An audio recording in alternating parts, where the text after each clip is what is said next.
జాతం నారసింహపదాశ్రితం రామానుజగురుం వందే పాణినీయ పయోనిధిం. భాగవత సత్కృష్టికి సాధనగా ఆహ్వానం పలుకుతూ పెద్దలకు దాసం సమర్పించుకుంటూ ఈరోజు మనం రామాయణంలో దశరథుని కోటలలో శృతకీర్తి గురించి మనం కొంత చెప్పుకున్నాం. తర్వాత భాగాన్ని ఇవాళ వినే ప్రయత్నం చేద్దాం. శృతకీర్తి ఆ అయోధ్యలో ఆ అంతఃపురంలో మేడ మీదకు వెళ్ళి వీధి వైపు చూస్తోంది, ఆలోచనతో కూడింది. ఎందుకు అలా అంటే, ఆ ప్రయాణం శ్రమతో శృతకీర్తి పాపం బాగా వాడిపోయింది. దశరథుడు చనిపోయాడు. సీతతోటి రాముడు అడవులకు వెళ్ళిపోయాడు. రాజమండ్రిలోని రహస్యాలన్నీ కూడా చాలా గోప్యంగా ఉన్నాయి. తర్వాత ఈ అమ్మాయి ఎందుకు ఇంత ఆలోచనలో పడింది, ఎందుకు అలా అందరూ కిందని దశరథ మహారాజు చనిపోవడం, రాముడు అడవులకు వెళ్ళడం, అందరూ ఇంత అయోధ్య అంతా కూడా అల్లకల్లోలంగా ఉంటే ఈవిడ ఎందుకు ఆలోచిస్తూ ఒక్కరితే అలా మేడ మీద నిలబడి ఉన్నది అంటే ఈవిడకి రకరకాల ఆలోచనలు వస్తున్నాయి.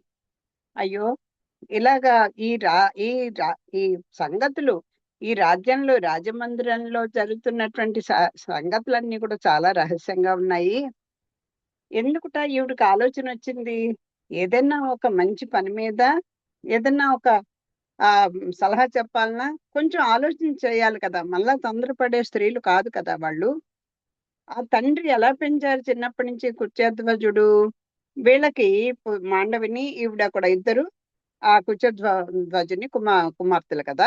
జనక మహారాజు తమ్ముడు పిల్లలు వీళ్ళిద్దరు. వీళ్ళకి ఎలా తయారు చేశాడు? ఆ ఆ యోగ దృష్టి కలవాడు ఆయన.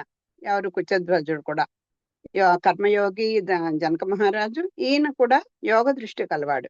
అంచేత వాళ్ళ పిల్లలైనటువంటి ఆ మాండవిని శృతకీర్తిని కూడా వాళ్ళకి తత్వబోధ చేసి, అమ్మ గృహ ఛిద్రాలు ఎప్పుడన్నా వచ్చినప్పుడు మనం చూడండి, గోడ మీద పిల్లిలాగా తప్పించుకుంటాం. ఏదైనా ఒక అన్యాయం ఉంటే, ఎటువైపు న్యాయం ఉంటే వాళ్ళ వైపు న్యాయం చెప్పగలిగినటువంటి ధైర్యం ఉండాలి అని చిన్నప్పటి నుంచి నోరి పోశాడు. అయ్యో, నా వాళ్లే కదా అని మన వాళ్ళ తప్పుని దాచిపెట్టేసుకుని అవతల వాళ్ళని రోడ్డున పెట్టేసి అలా కాకుండా ఎవరి వైపు న్యాయం ఉంటే వాళ్ళ వైపు మాట్లాడాలి అనేటువంటి ఒక మనోనిబ్బరాన్ని వీళ్ళకి చిన్నప్పటి నుంచి అలవాటు చేశాడు ఆ తండ్రి. అంచేత అయ్యో ఇలా జరుగుతోందే, అయోధ్యలో సంఘటనలన్నీ కూడా ఒక్కటి కనిపిస్తున్నాయి. కైకేయి యొక్క మొండి పట్టుదల కనిపిస్తోంది. రాముడు అరణ్యాత్ర అయిపోయింది. సీతా లక్ష్మణులు కూడా వాళ్ళని అనుసరించి వెళ్ళిపోయారు.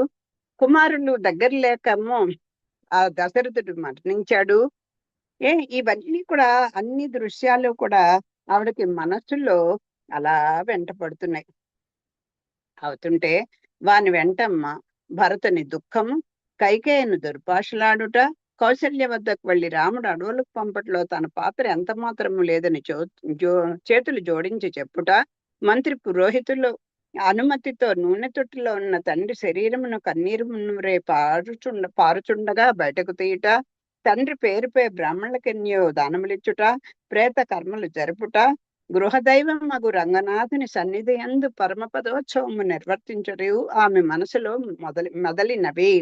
ఇంకా ఏమేమి జరుగునో అని వ్యధతో ఆమె సౌధంపై నిలిచి ఉన్నది. ఈవిడికి ఆ అయోధ్యలో జరుగుతున్నటువంటి మర్మములన్నీ కూడా మనం ఎప్పుడు కూడా మనకి ఇష్టమైన వాళ్ళని మన కోణంలో మనం వాళ్ళని తప్పుల్ని కప్పిపుచ్చడానికి ప్రయత్నం చేస్తాం. కానీ ఈవిడ అలాంటి ఆవిడ కాదు కదా.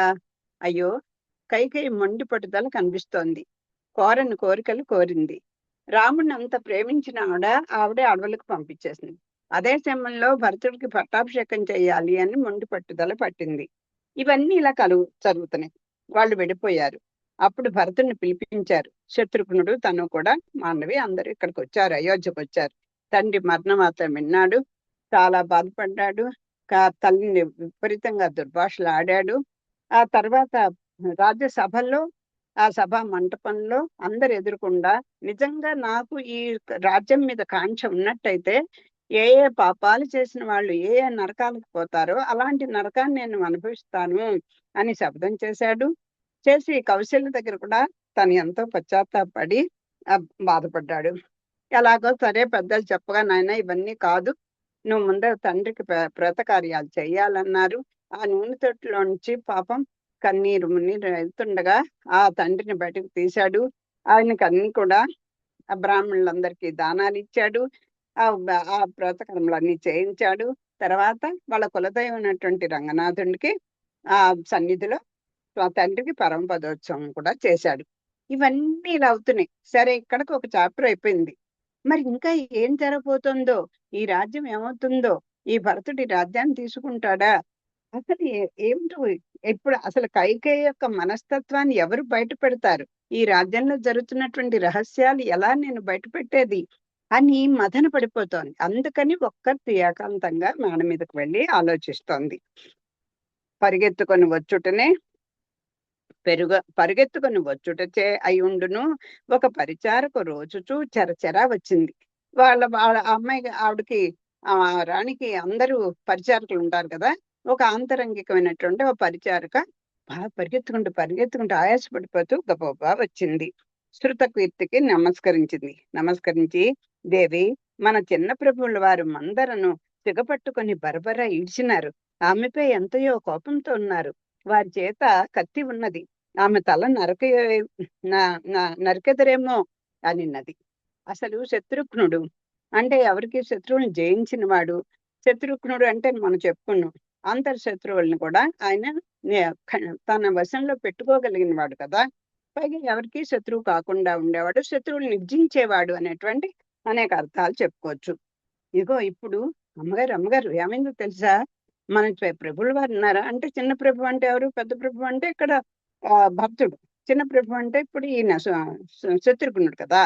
అదిగో మన చెన్నై గారు ఏం చేస్తున్నారు తెలుసా, ఆ మందరిని జుట్టు పట్టుకొని నడి వీధుల్లోకి లాక్కుని ఈడ్చుకుని వస్తున్నాడు. బాబోయ్, ఆయన చేతిలో కత్తి కూడా ఉంది. ఆవిడని తల నరికేస్తారో ఏమిటో. అంటే అంటే మీరు చూడండి మీరేం చెప్పాలి అన్నట్టుగా పాపం వచ్చి గోల పెడతాను. ఆమెపై ఎంతయో కోపంతో ఉన్నారు. అదేంటి అనిన్నది. శృతకీర్తి ఆ వార్తను విని మనోవ్యధ చెంది అట్లే నివ్వెరపడి చూచుచుండగా, ఆ అలాగా అన్నట్టుగా ఆవిడ పాపం ఆశ్చర్యంగా ఉండిపోయింది. బాధతో కూడా నిండిందైంది. ఇంతలోనే ఇంకొక ఇంకొక పరిచారకు వచ్చింది.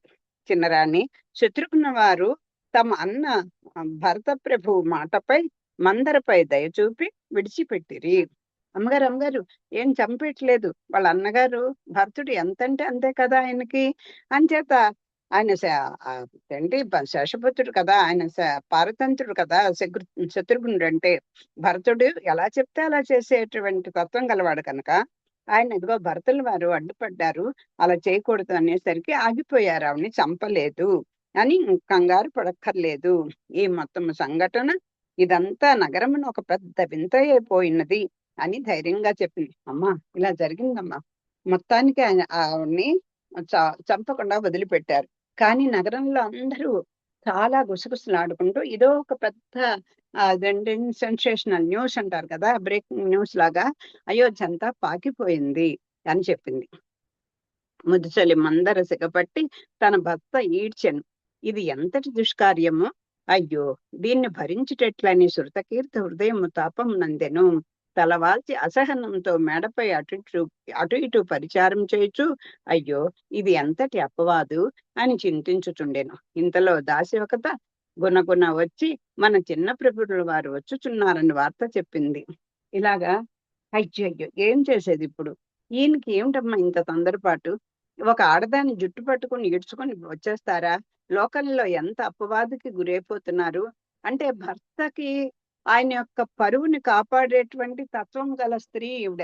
అంచేత కోపం వచ్చినప్పుడు మనం కూడా రెచ్చిపోతుంటాం.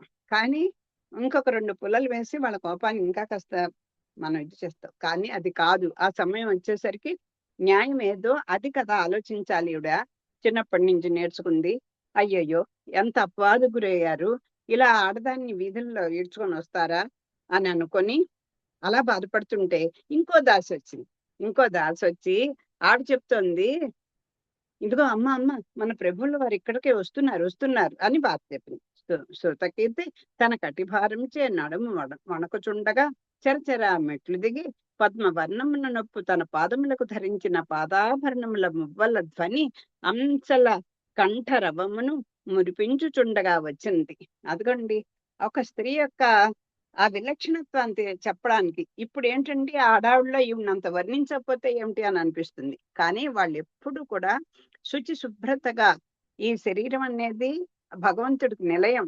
అందుకు మనం ఎప్పుడు కూడా మన శరీరాన్ని, మనసును కూడా శుభ్రంగా ఉంచుకోవాలి.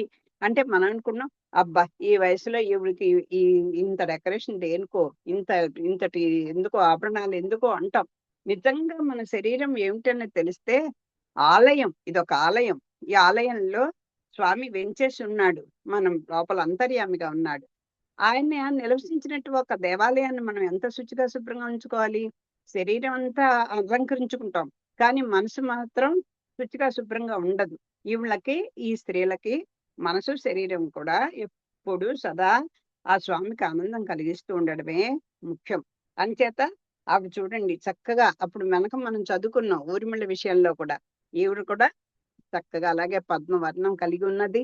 పాదాలకు మువ్వల ధ్వని వినిపిస్తోంది. హంస కంఠమును చక్కగా మురిపించుటగా ఆ రకంగా వస్తోంది. కదలుచున్న కల్పలత వలెను, మరేచున్న బంగారు రేఖ వలెను ముఖమున ముంగురులు కదులుచుండగా, వెనక భాగమున జీరాడు జుట్టు చీకటి వలె వ్యాపించి ఉండగా, సంతోషము విచారము చెప్ప సాధ్యం కాని స్వరముతో భర్తతో అనినది. అది చూడండి. అంటే ఏదైనా ఒకటి చెప్పాలి మనం అనుకుంటే కొంచెం టైం తీసుకోండి అని పెద్దలు చెప్తుంటారు. అంత ఆవేశపడుకోకమ్మా, కొంచెం ఆలోచించు, ఒక్క నిమిషం ఆగు. ఒక్క నిమిషం ఆగితే మనం ఏం మాట్లాడాలి, ఎలా మాట్లాడాలి, ఎంతవరకు మాట్లాడాలి, అప్పుడు అవతల వాడు ఉంటాడు. అవతల వాడి కోపం మీద ఉన్నప్పుడు మనం కూడా, మీరు చేసింది అదే మంచి పనా, ఇలా ఆడదాన్ని వీధిలో వేడ్చొచ్చా, మనమైతే అక్కడికక్కడ కడిగేసి వాళ్ళకి తలని పోసేస్తాం. అలాగా ఇలా చెయ్యనటువంటి స్త్రీలు అది ఏం చెప్తున్నారు? ఇదిగో ఆవిడ వస్తుంటే ఆ శరీర వర్ణం బంగారు రేఖలా ఉంది ఆవిడ. ఆ ముఖం మీద చక్క ముంగుర్లు కదులుతూ ఉన్నాయి. ఆ తర్వాత ఆ జుట్టు చీకటి వలె వ్యాపించింది. అంటే ఏంటి, నల్లని కురులు కలిగి ఉన్నది ఆవిడ మొహంలో. అసలు చాలా గొప్ప విషయం అండి ఇది. మనకు సంతోషం వచ్చినా, విచారం వచ్చినా పట్టలేం. ఏదైనా మనకు బాధ ఉన్నా, అవతల వాడి మీద కోపం ఉన్నా మన ముఖం మీద తెలిసిపోతుంది. ఎవరన్నా అతిథి వచ్చాడు అనుకోండి, వస్తుంటే ఆ వచ్చిన వాడు మనకి ఇష్టం లేకపోతే ముఖంలో మన రంగులు మారిపోతాయి. ఇలాంటి ఈవిడికి పాపం విచారమా, తర్వాత సంతోషమా, ఏమిటి అసలు ఇలాగా ఏమీ కూడా చెప్పడానికి సాధ్యం కాకుండా ఆ శత్రుఘ్నుడితో ఇలా అంటుంట. శత్రుఘ్న స్వామి స్వాగతము, రండి రండి, సుస్వాగతము. మీ పేరును సార్థకం చేసుకొని ఇచ్చటికి విజయం చేసినారు. చూడండి, ఒక ఎత్తి పొడిపైన, ఒక చమత్కారంగా మాట్లాడడమైనా, ఒక వాళ్ళు నిందాస్తుతి అంటారు. స్తుతి నన్నేంటి తిడుతుందా పొగడుతుందా అని సినిమాలో డైలాగ్స్ వింటూ ఉంటాం. వాడు తిడుతున్నారా పొగుడుతున్నారా అనేది మనకు తెలియకుండా, వాళ్ళ తప్పుని వాళ్ళే తెలుసుకునేట్టుగా వాళ్ళకి మనసు నొప్పించకుండా, ఏంటి నిజంగా శత్రుఘ్నుడు అంటే నిజంగా ఈయన శత్రువుని నిర్దేశించిన వాడు, ఆ శత్రువు లేనివాడు అని కదా. ఓహో, మీ పేరు నిజంగా స్వాగతం అండి, స్వాగతం. మా పాపం వచ్చారు ఈ దాసరాల దగ్గరికి, ఈ దాసరాలకు చాలా సంతోషమైంది. శత్రువుని తప్పింపు చేయబడిన పేరు ధరించి ఉన్న స్వామి మీరు శత్రుఘ్నులు కదా, అంచేత శత్రువుల్ని మీరు బాధ పెట్టడం అనేది మీ స్వభావం, పేరుకు తగినట్టుగా ఉన్నారు. చాలా సంతోషం అండి.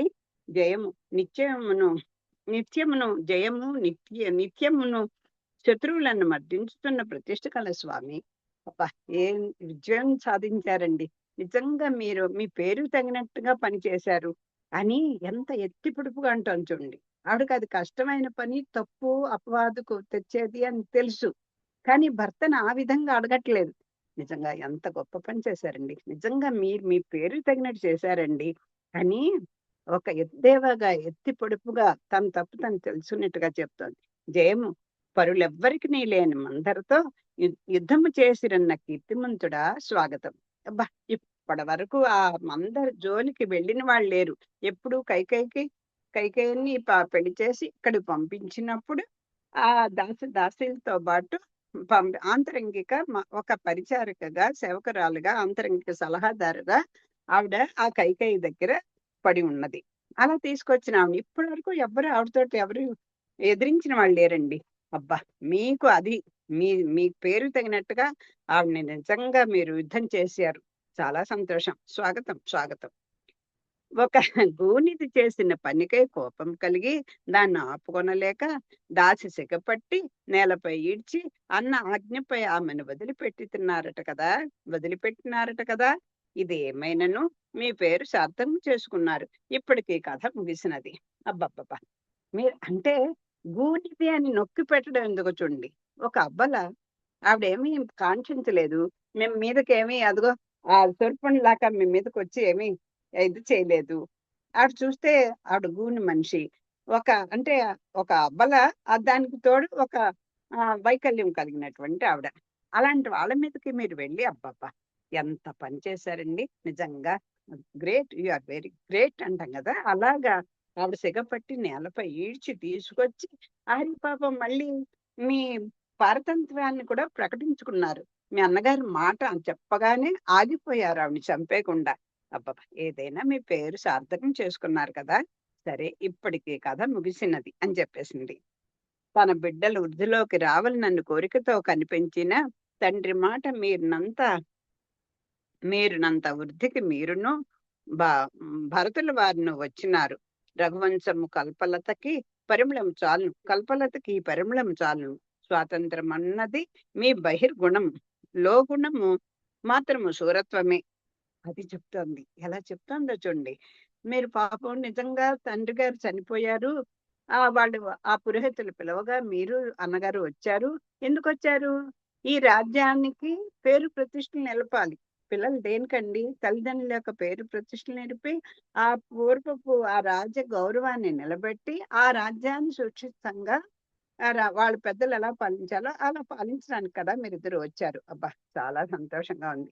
కానీ మీ గుణం ఏంటో ఇప్పుడు మరీ బయటపడింది. మీకు తెలియలేదు ఇన్నాళ్ళు. మీరు నిజంగా రఘువంశాన్ని కల్పలతకి ఈ పరిమళం చాలు. మీరొచ్చారు రైటే. కానీ మీరేమిటి? మీ పైన బహిర్గుణం అంటే చూడండి కొంతమంది అంటారు. వాడు ముక్కోపండి అలా అన్ని అయిందానికి అందానికి అలా విరుచుకుపడిపోతాడు. కానీ మనసు మాత్రం చాలా మంచిది అని చెప్పుకుంటుండారు పెద్దలు తన పిల్లల గురించి.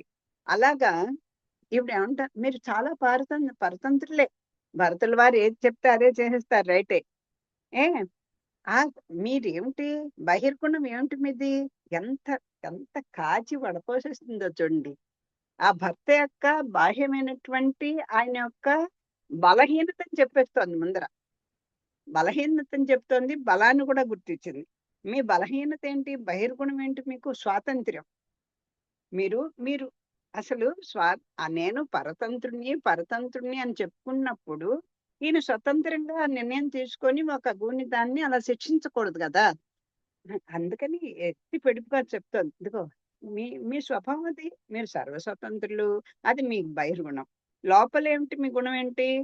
శూరత్వం. లోపల మంచి శౌర్య పరాక్రమాలు ఉన్నాయని నిరూపించారు.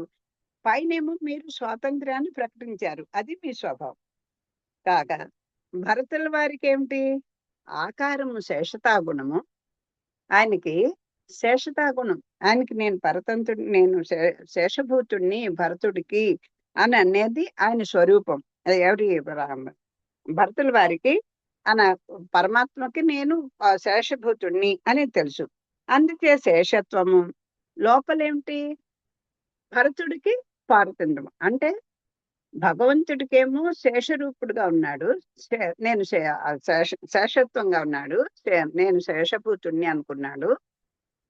మళ్ళీ తనకేమిటి? లోపల గుణం ఏంటి? పారతంత్ర్యం. అని ఎప్పుడు కూడా నేను శేషత్వము, పారతంత్రము 2 కూడా భాగవతోత్తముల దగ్గర పారతంత్రం ఉండాలి. భగవంతుడి దగ్గర శేషత్వం ఉండాలి. 2 ఉన్నాయి. ఇట్లా మీరిద్దరుకును సిద్ధించినవి. ఆయనకేమో పారతంత్రము. ఆయనకేమో శేషత్వము భరతుడికి. మీకేమో పారతంత్రం. అంటే భగవత్ శేషత్వం లక్ష్మణ స్వామిది. భాగవత శేషత్వము ఈ శత్రుఘ్నుడికి కదా! అలాగా భగవంతుడిని ఒకరు చేరుకున్నారు. భాగవతుడిని ఒకళ్ళు చేరుకున్నారు. మీకిద్దరికీ కూడా ఇది సిద్ధించింది. మీ అన్న భరతుని శేషత అందరికీ తెలిసిందే. భరతుడు ఆయన శేషత్వం దేనికి తెలుస్తోంది రాముడికి? నేను శేషపుత్రుడిని అనుకుంటారు. వారి జీవితమునకు అది ఆభరణము. అది వారికి పుట్టుకతోనే వచ్చింది. నేను స్వతంత్రుని కాదు. అన్నగారు ఎలా చెప్తే అలాగే. మరి అరణ్యాలకు పరిగెట్టాడు పాపం. అన్నను రమ్మని బోళ్ళు గోల గోల పెట్టాడు. ఏం చేసినా ఆయన రాలేదు. ఆఖరికి అన్నగారు ఎలా చెప్తే అలాగా ఆయన పాదుకలు నెత్తి మీద పెట్టుకొని మాట తప్పకుండా వాటినే చూసుకుంటూ అలాగా 14 ఏళ్ళు గడిపాడు కదా. అదే ఆయనకు ఆభరణమైంది. ఆయనట అర్ధరాత్రి వెళ్ళి ఆ సరయూ నదిలో స్నానం చేసి వచ్చేవాట. ఏమిటి తెల్లవారితే అదిగో ఈ పిల్లాడి తల్లి వల్లే ఈ రాముడు అడవులకు వెళ్ళిపోయాడు అని అందరూ ప్రజలు నిందిస్తారని పాపం అలా చేసేవాట. ఆ ఆ కారణం చేతనే తల్లిదండ్రులతోటి బాంధవ్యమును ప్రాకృతమైన దానిగా తలచి రోషం వహించినాడు. మరి అంత నిజంగా అంత భక్తి, స్వామి భక్తి కలిగిన వాడు మరి భరతుడికి ఎందుకండి అంత కోపం వచ్చింది అనేటువంటి మన సందేహాన్ని ఎక్కడా కూడా ఒక డౌట్ గా మనం ప్రశ్నించే అవకాశం లేకుండా ఈ కవి ఎంత బాగా రాశారు చూడండి. అయితే మరి భరతుడికి నిజంగా రాముడికి శేషభూతుడిని నేను అనుకున్నప్పుడు మరి భరతుడికి ఇంత కోపం వచ్చేసి కని పెంచిన తల్లిని అన్ని దుర్భాషలు ఆడేశాడే, ఎందుకు కోపం వచ్చింది అని అంటే, ఇదిగో ఈ ప్రాకృతమైనటువంటి బాంధవ్యం. అయ్యో తల్లి కదా, ఆవిడ చేసింది కరెక్టు, ఆవిడనేం నిందించకూడదు అని అనుకోలేదు. ఎందుకని ఆ తల్లి చేసింది అన్యాయము, అది తగనిది అని ఆ బాంధవ్యం, ఈ లౌకికమైనటువంటి బాంధవ్యము నన్ను అదే అదే సంతోషం ఇచ్చేది అనేది ఆయన ఎప్పుడు అనుకోలేదు. అందుచేతనే అంత కోపం వచ్చింది భరతుడికి అని చెప్తాను చూడండి. అసలు ఎవ్వరండి ఊర్మిళ, మైథిల ఇక్కడికొచ్చేసరి శృతకీర్త ఒకళ్ళని మించి ఒకళ్ళు అసలు వాళ్ళు ఎంతటి రాజ్యాన్ని సుస్థిరం చేయడానికి రాజ్యంలో కలుగుతున్నటువంటి రహస్యాల్ని బయటపెట్టి ఒక్కొక్కళ్ళ మనస్తత్వాన్ని చక్కగా అద్దం పెట్టినట్టుగా జల్లెడ పట్టి వాళ్ళు సారాన్ని గ్రహించినటువంటి నారీమణులు కదా వీళ్ళు. చెప్తున్నారు ఇంకా ఏముంటుందో తెలిసినా, మీరు వారికి సోదరులు, ఆ సోదరుని మాట మీరలేక మందన్ను చంపుటను మానినారా? మీరు ఎందుకండి అంత రోషం వచ్చి ఆవిడని ఈడ్చుకొచ్చి అన్ని చేసి చంపకుండా ఎందుకు వదిలిపెట్టారు? మీ అన్నగారి మాట కట్టుబడా, లేక ఆ మందిర పక్షమున మీ పెద్ద అన్న రామచంద్రుడున్నాడని భయము చేతన విరమించినారా? ఎక్కడ చూడండి, అసలు శత్రుఘ్నుడికి రాముడు ఏవో దైవము, ఆయన్నే సేవించుకుంటూ ఉండాలి అన్న థాట్ ఆయనకి ఎప్పుడు రాదండి. ఎందుకంటే ఆయన భరతుడే నాకు అంటే భాగవత సేవే శత్రుఘ్నుడికి జీవిత లక్ష్యం. కానీ ఎప్పుడప్పుడు భగవంతుడికి కూడా ఎందుకు భయపడుతున్నారు? ఈ భరతుడికి రాముడంటే ప్రాణం. ఆయన ఎలా చెప్తే అలా చేయాలి. ఆయనకి శేషపుత్రుడు ఈయన.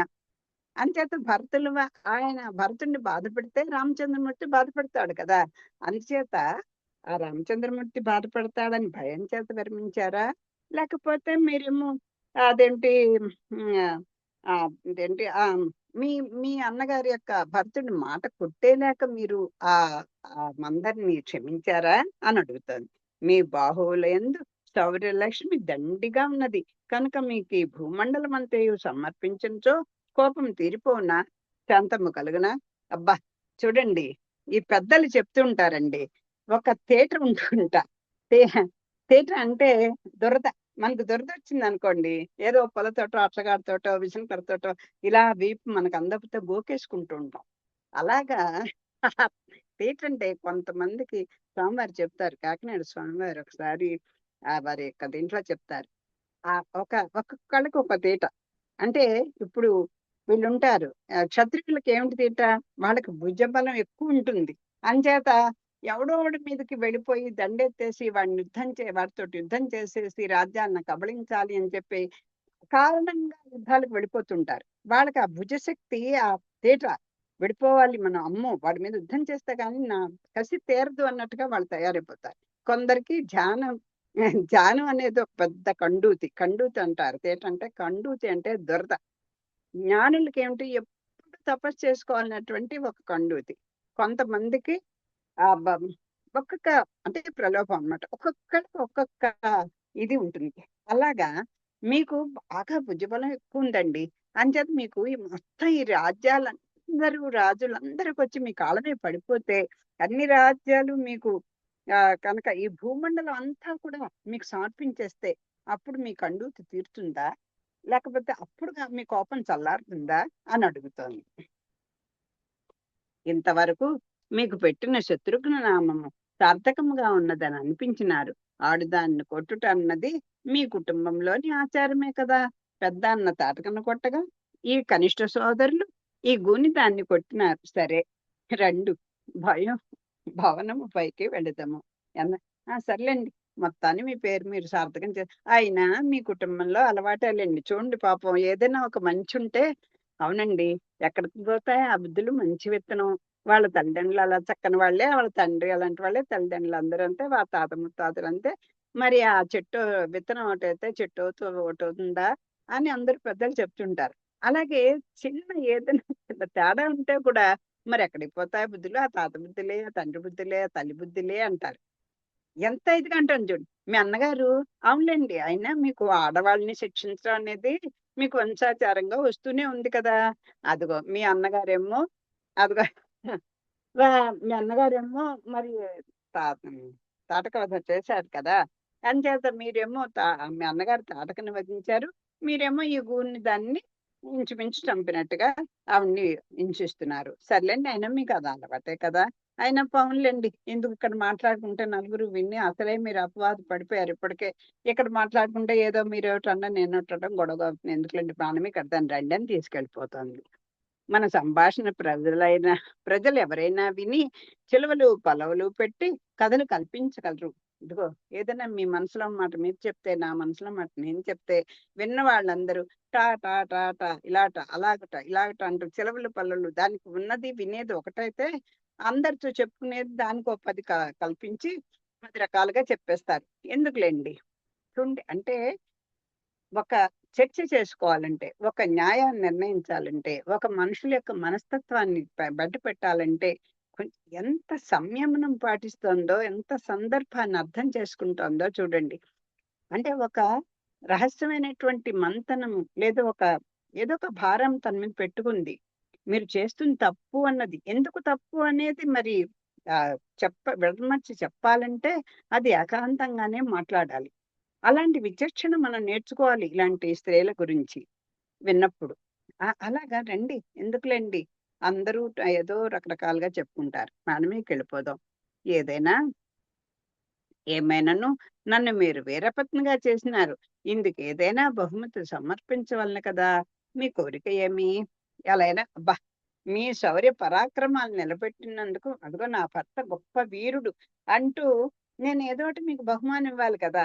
ఆ రామచంద్రమూర్తిని కూడా వీరుడుగా గుర్తించి ఆ సీతమ్మ తల్లి ఆ 14,000 మంది రాక్షసుని సంహరించి ఒక్కడే తిరిగి వచ్చి రాగానే ఆ సీతమ్మ తల్లి అమాంతం కౌగిలించుకుంది కదా. బహుమానాన్ని ఇచ్చేసింది. తన తప్పుని తను తెలుసుకుంది. అయ్యో, ఆడదాని రూపంలో ఉన్నటువంటి పురుషుడు మీరు అన్న మాటకి ఆవిడ పశ్చాత్తాపడి తన కోరిక, తన యొక్క గొప్ప రామయ్యుని యొక్క గొప్పతనాన్ని ఆలింగనం చేసుకుని తెలియజేసింది. అలాగే మీరు కూడా అబ్బో, మీరు ఎంత వీరత్వం ప్రకటించారు, మరి నేను కూడా ఏదోటి బహుమతి మీకు ఇవ్వాలి కదా.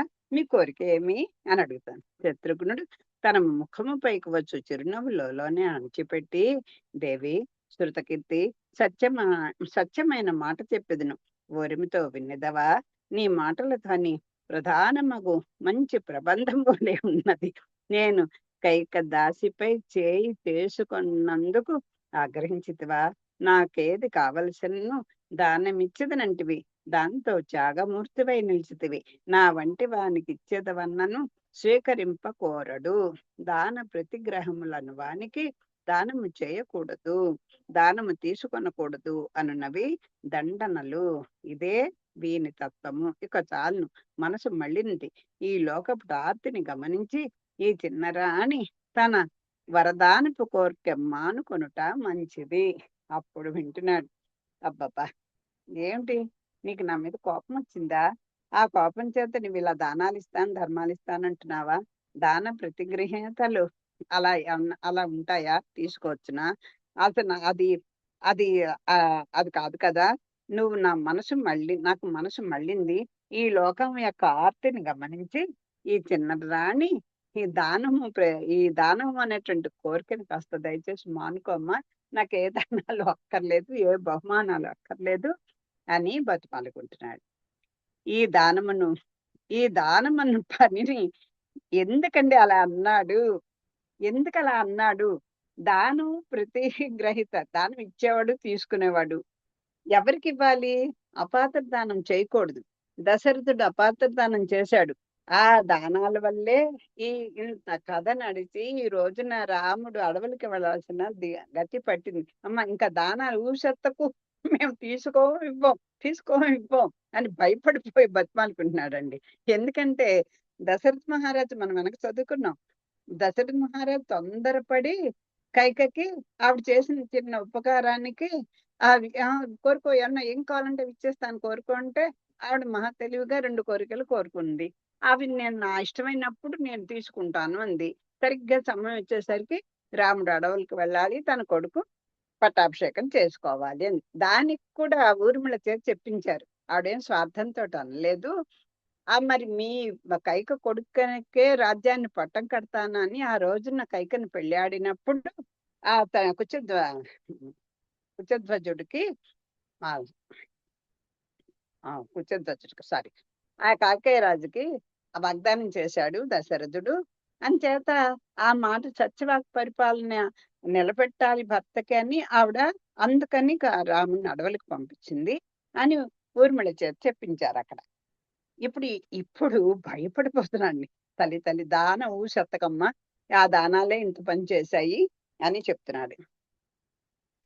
ఈ దానం పనిని మా తండ్రి మా పెనతల్లి కైకమ్మకు చేసెను. దాంతో రాముడు కట్టుబట్టలతో అడవులకు వెళ్ళాడు. అసలు కారణం వినిపించదను. భర్త భార్యకి ఎప్పుడో వరదానం ఇచ్చెను.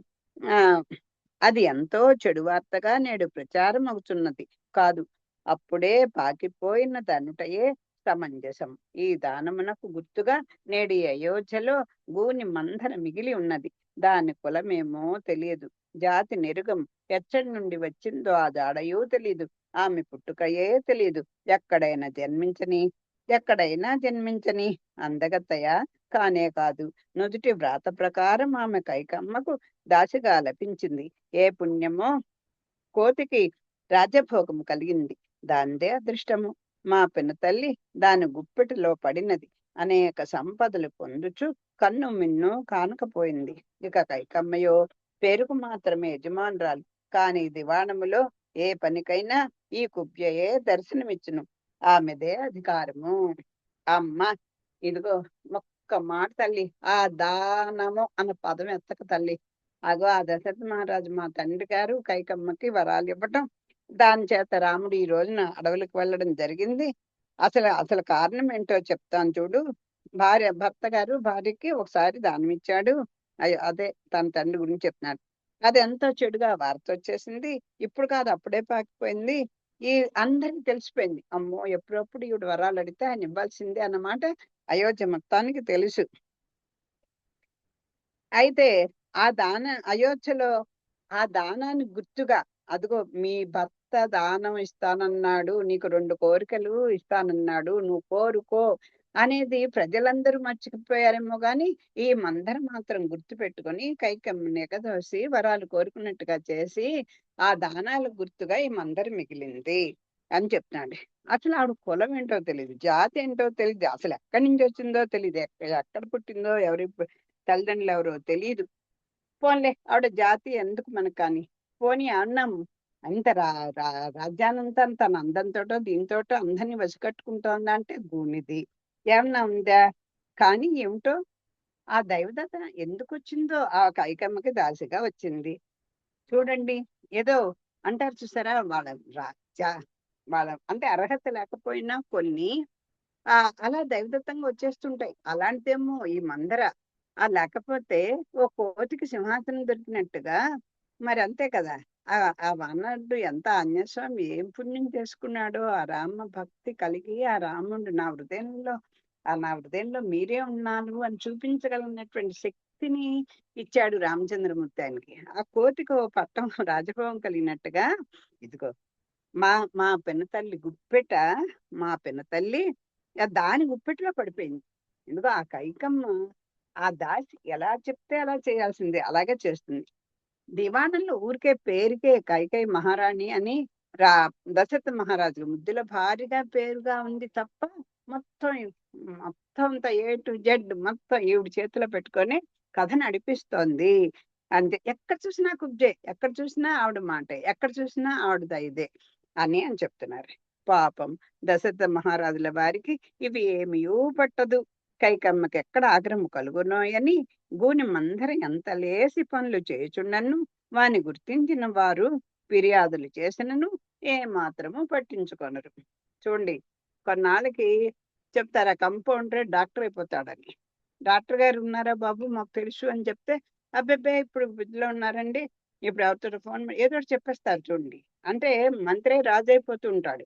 అన్ని భారం అంతా వాళ్ళ మీద పెట్టేసి ఈ రాజుగారు మనకెన్నో కథలు తెలుసు, భోగలాలసల్లో హాయిగా అనుభవిస్తూ ఉంటారు. ఈ కైకేయి అంటే ఆయనకి పిచ్చి ప్రాణం. ఆ ముద్దుల భార్య ఆవిడే. కౌసల్యని పట్టించుకోలేదు, సుమిత్రని పట్టించుకోలేదు. ఈవిడే లోకం. ఈవిడికి ఎవరు? ఈవిడ గుప్పెట్లో ఎవరి గుప్పెట్లో ఉంది ఈవిడ?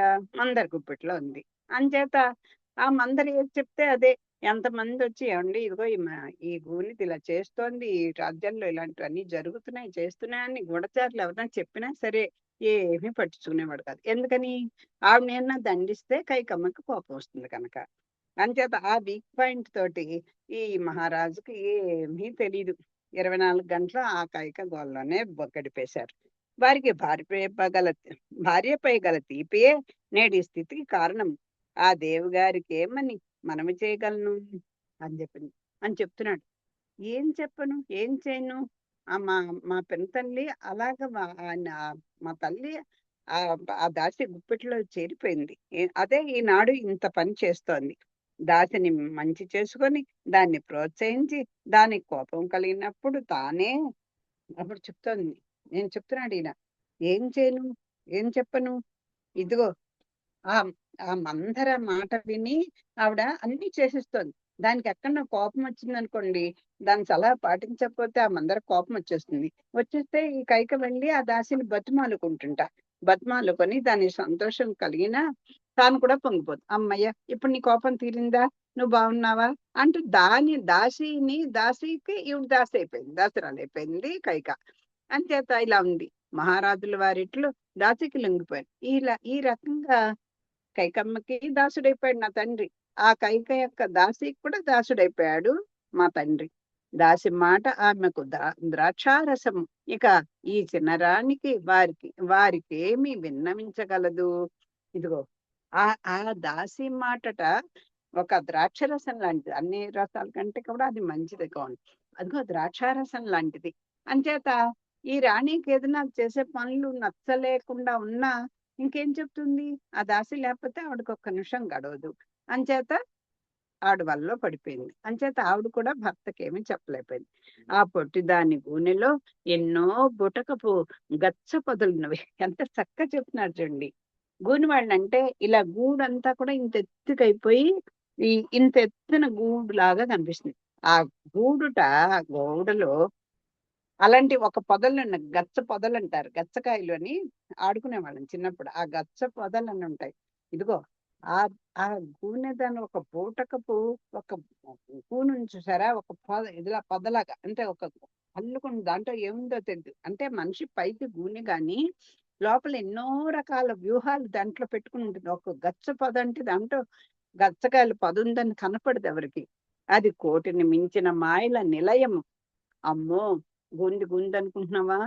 అమ్మ బాబోయ్! ఆవిడ దాంట్లో ఎన్ని గచ్చపొదలున్నాయో, ఎన్ని మాయలున్నాయో, ఎన్ని ప్లాన్లున్నాయో ఎవరికీ తెలీదు అని చెప్తున్నారు. అవి అన్నయ్య పూసి కాసినవి. వారిని నేను వెడతో పీకి నాశనం చేయవలెను.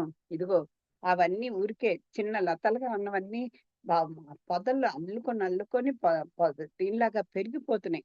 అంచేత దీన్ని అలా వదిలేస్తే ఇంకా ఈ రాజ్యం నాశనం అయిపోతుంది కనుక నేను అవన్నీ ఖండించాలి అని చెప్పుకుంటున్నాడు ఈ శత్రుఘ్నుడు భార్యతోటి. రేపు మిగతా విషయం చదువుకుందాం. స్వస్తి ప్రజాభ్య పరిపాలయంతాం న్యాయేన మార్గేణ మహిమహింసాః గో బ్రాహ్మణేభ్యः శుభమస్తు నిత్యం లోకాः సమస్తాः సుఖినో భవంతు. మంగళం కౌసలేంద్రాయ మహనీగుణాబ్ధే చక్రవర్తి తనూజాయ